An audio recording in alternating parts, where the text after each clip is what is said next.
एक बार की बात है, गौतम बुद्ध अपने शिष्यों को जिंदगी से जुड़ी अच्छी बुरी चीजों का ज्ञान दे रहे थे। सभी शिष्य उनकी बातों को बहुत ध्यान से सुन रहे थे। उन सभी में एक शिष्य ऐसा था जिसे प्रश्न पूछने की बहुत आदत थी। वो उठकर गौतम बुद्ध के पास गया और उनसे बोला, आप हमें जिंदगी के बारे में जो कुछ सिखा रहे हैं उस सब का क्या फायदा? क्योंकि हम में से बहुत से बच्चों को यह भी नहीं पता कि हमारे जीवन का मूल्य क्या है और ये जीवन हमारे लिए कितना कीमती है। पहले आप हमें ये बताइए कि इस जीवन का मूल्य क्या है। अपने शिष्य की बात सुनकर गौतम बुद्ध अपने कक्ष में गए और एक चमकता हुआ पत्थर का टुकड़ा लेकर आए। वो टुकड़ा उन्होंने अपने शिष्य को दिया और बोले, मैं तुम्हें इस जीवन का मूल्य तब बताऊंगा जब तुम इस पत्थर का सही मूल्य पता लगाकर आओगे। साथ ही ये ध्यान रखना कि तुम्हें ये पत्थर का टुकड़ा किसी को बेचना नहीं है। गौतम बुद्ध की बात मानकर वो शिष्य बाजार की तरफ चला गया। बाजार में सबसे पहले उसकी नजर एक फल बेचने वाले पर पड़ी और उसने वो पत्थर उस फल वाले को दिखाया और बोला, इस पत्थर के बदले आप मुझे कितने फल दे सकते हो? फल वाला बोला, ये पत्थर कुछ खास तो नहीं है, लेकिन फिर भी इसके बदले में तुम्हें 10 केले दे सकता हूं। वो शिष्य उस पत्थर को लेकर आगे चला गया। फिर उसे एक सब्जी वाला मिला।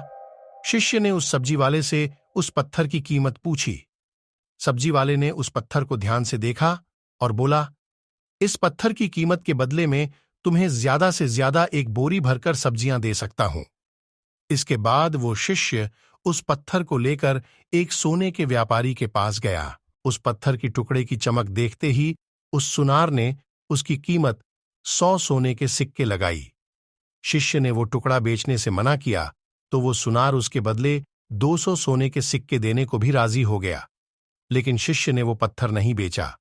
इसके बाद वो शिष्य एक हीरों के व्यापारी के पास गया और उनके सामने उसने वो पत्थर के टुकड़े को रख दिया।